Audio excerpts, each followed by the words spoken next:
જૂનાગઢ મનપા તંત્રના કર્મચારીઓની બેદરકારી કે પદાધિકારીઓની અણઆવડત. જૂનાગઢ મનપા તંત્રના કર્મચારીની બેદરકારી કે પદાધિકારીઓની અણઆવડત.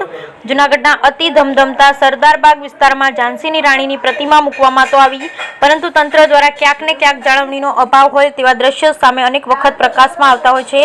તાજેતરમાં ઝાંસીની રાણીની પ્રતિમામાં રહેલ તલવાર જ ગુમ થઈ ગઈ છે, જ્યારે સવાલ એ ઉભો થયો છે કે કોઈ જાણી જોઈને આ તલવાર ચોરી કરી ગઈ કે નબળી ગુણવત્તાના કારણે તૂટીને પડી ગઈ હશે. મહત્વનું છે કે જૂનાગઢ મહાનગરપાલિકા દ્વારા સારા બાગ બગીચાઓની પણ કમી અને જે બાગ બગીચા છે તેની પણ જાળવણી થતી નથી, ત્યારે આ જગ્યાએ બાળકો અને વૃદ્ધો માટે બાગ બગીચા બનાવાય તેવી પણ માંગ ઉઠવા પામી છે.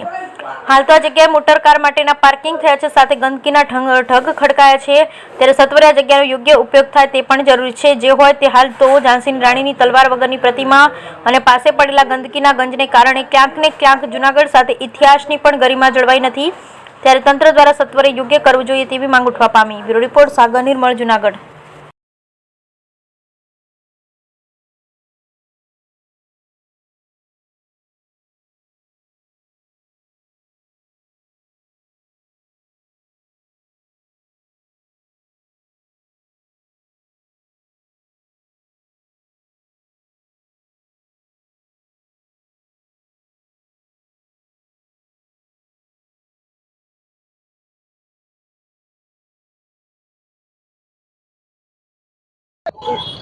હું નિલેશ દેવાણી, ઝાંઝેડા રોડ, જૂનાગઢ. ગઈકાલે રાતના જ્યારે અમે નીકળ્યા ત્યારે મારું ધ્યાન પડ્યું કે ઝાંસીની રાણીની પ્રતિમા ઉપરથી તલવાર ગાયબ છે. ખરેખર દુઃખ થાય છે જ્યારે આપણે નાનપણથી ભણતા આવ્યા છીએ, વાંચતા આવ્યા છીએ, ટીવીમાં જોતા આવ્યા છીએ કે ખૂબ લડી મર્દાની વો તો ઝાંસી વાલી રાણીથી.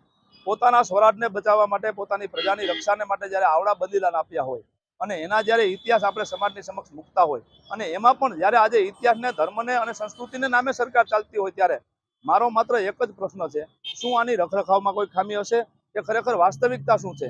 એમાં પણ અહીંયા ખરેખર જો આપણે આવતી પેઢીને બતાવવું હશે, ઇતિહાસ જાળવવો હશે, તો અહીંયા ખરેખર એક બગીચો બનાવવાની જરૂર છે, જેથી કરીને બાળકો આવે, ફરે, હરે અને આવી પ્રતિભાઓથી જાણકાર થાય અને ખરેખર સમાજને કંઈક નવું શીખવા મળે. એટલે જૂનાગઢના પદાધિકારીઓને આ તકે વિનંતી કે મહેરબાની કરી અને થોડા જાગૃત થાય અને આ બાબતની કાળજી લે.